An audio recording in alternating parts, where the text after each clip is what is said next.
తెలంగాణలో కేటీఆర్ గారు ఈరోజు బీఆర్ఎస్ నాయకులను తీసుకుని స్పీకర్ను కలవడం జరిగింది. స్పీకర్ను కలిసి ఆయన విజ్ఞప్తి చేయడం అయితే జరిగింది. పార్టీ మారినటువంటి ఎమ్మెల్యేల మీద అనర్హత వేటు వేయండి, ఇది అనైతికం కాబట్టి ఈ నిర్ణయం మీరు తొందరగా తీసుకోండి అని చెప్పి ఆయన కలిసి విజ్ఞప్తి చేయడం అయితే జరిగింది. అది వచ్చి మీడియా ముందు కూడా మాట్లాడడం కూడా జరిగింది. ఆయన ఈ సందర్భంగా ఆయన ఏం చెప్పాడంటే, ఈ జాతీయ పార్టీలు రెండు ఇలా అనైతికంగా వ్యవహరిస్తున్నాయి, కాంగ్రెస్ అంటే బీజేపీ వాళ్ళు వేరే రాష్ట్రాల్లో ఎమ్మెల్యేలను తీసుకుని ప్రభుత్వం ఏర్పాటు చేస్తే కాంగ్రెస్ వాళ్ళని విమర్శిస్తుంది, మరి ఇక్కడ తెలంగాణలో కాంగ్రెస్ పార్టీ చేస్తుంది కూడా అదే కదా అని చెప్పి ఆయన మీడియా ముఖంగా ప్రశ్నించడం అనేది జరిగింది. ఇక్కడ ఒక విషయం గమనించాలి, కేసీఆర్ చేస్తే సంసారం, రేవంత్ రెడ్డి గారు చేస్తే వ్యభిచారం. అంటే ఇప్పుడు కేటీఆర్ చెప్తుంది అదే, మేము చేస్తే అది ఏదైనా సంసారమే, ఇంకా అలా కాకుండా వేరే వాళ్ళు ఎవరు చేసినా కూడా అది వ్యభిచారమే లెక్క అనమాట, సేమ్ పని. ఇప్పుడు గతంలో కేసీఆర్ ఇదే పని చేశాడు, ఇప్పుడు రేవంత్ రెడ్డి గారు అదే పని చేస్తున్నాడు. ఇప్పుడు ఏదో వెనకట ఇది కూడా ఉంది, నీవు నేర్పిన విద్య నిరజాక్ష అని చెప్పి కేసీఆర్ నేర్పిన విద్య ఇది, తెలంగాణ రాజకీయాలకి కేసీఆర్ గారు నేర్పిన విద్యే. కాబట్టి దీంట్లో మరి ఆ కేటీఆర్ గారు ఎందుకు వచ్చి ఇంత ఇదైపోతున్నాడు అర్థం కాదు. అంటే ఆయన పార్టీ ఎమ్మెల్యేలు వెళ్ళిపోతే ఆయనకు ఇప్పుడు అర్థమైంది, అంటే మన పార్టీ మన కష్టపడి మన పార్టీ మీద గెలిపించుకుంటే ఆ ఎమ్మెల్యేలను అక్రమంగా వేరే వాళ్ళు తీసుకుంటే ఎలాంటి బాధ కలుగుద్ది అనేది ఇప్పుడు ప్రాక్టికల్గా వాళ్ళకి అర్థమైంది. బీఆర్ఎస్ వాళ్ళకి అర్థమై ఇప్పుడు ఏంటంటే ఈ ప్రెస్ మీట్లు ఇప్పుడు ఎట్లాగో అధికారం కోల్పోయారు కదా, ఇక ఇప్పుడు చేయగలిగింది ఏమీ లేదు. కాబట్టి ఏంటంటే కనీసం వచ్చి స్పీకర్ని కలిసి ఇలాంటి లైవ్లో ఉండడం అనమాట. ప్రజల్లో ఇప్పుడు మీడియా వాళ్ళు చూపిస్తారు, దీన్ని చూపిస్తే ఓహో వీళ్ళు యాక్టివ్గానే ఉన్నారు.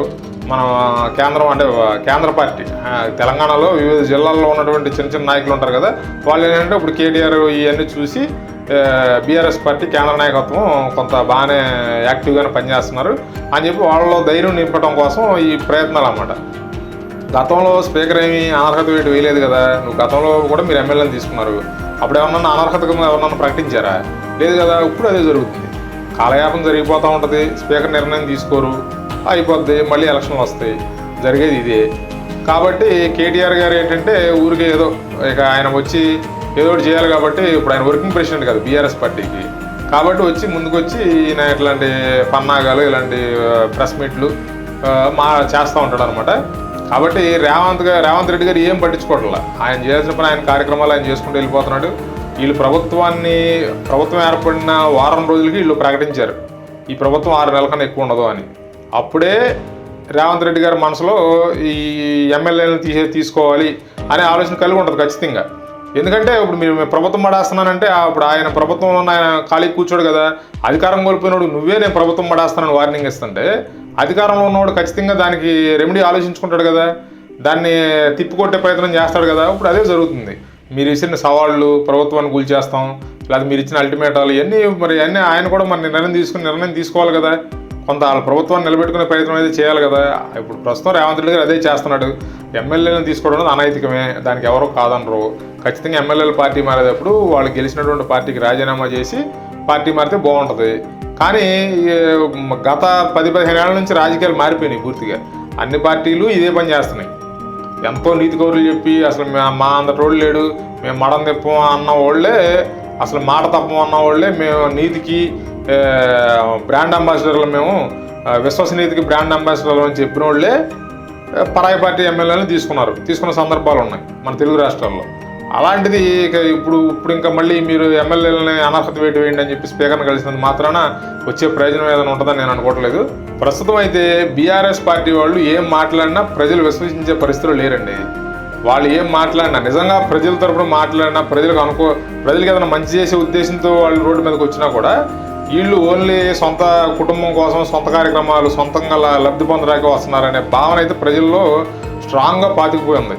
కాబట్టి దీనికి కాలమే సమాధానం చెప్పాలి. మీరు ఇప్పుడు ఏది అయిపోద్ది అనుకుంటే అవ్వదు.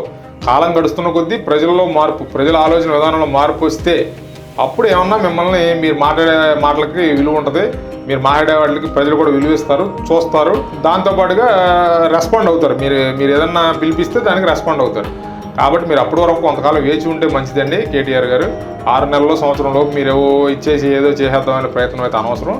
ప్రస్తుతానికైతే మీరు మీ పార్టీ మీద దృష్టి పెట్టుకుని మీ పార్టీలో ఉన్నటువంటి నాయకులు పక్క పార్టీలకు వెళ్ళిపోకుండా కాపాడుకునే ప్రయత్నం చేయండి. వాళ్ళని బుజ్జగించో, అంటే గతంలో మీరు అపాయింట్మెంట్లు కూడా ఇచ్చేవాళ్ళు కాదు, నాయకులు వచ్చి గేట్లు కాడ వెయిట్ చేసిన రోజులు, ప్రగతి భవన్ కాడికి వచ్చి ప్రగతి భవన్ గేట్ దగ్గర అపాయింట్మెంట్ కోసం వెయిట్ చేసిన రోజులు, మీరు వాళ్ళని ఎంత యారగెంట్గా మాట్లాడిన రోజులు, ఇవన్నీ వాళ్ళకి గుర్తుంటాయి కదా. కాబట్టి ఏంటంటే అవన్నీ మీరు బాబు అప్పట్లో ఏదో చేసాం, మా అధికారం మదం తలకెక్కింది, మా అహంకారంతో కొంత వ్యవహరించి ఉండొచ్చు, ఈ ప్రజాస్వామ్య దేశం మీ అందరూ ఉంటేనే మేము ఉంటాము, మీరు లేకుండా మేము ఉన్నాము అని చెప్పి వాళ్ళకి కొంత నీతులు జ్ఞానబోధ చేసి వాళ్ళ పక్క పార్టీలు పోకుండా కాపాడుకునే ప్రయత్నం చేయండి.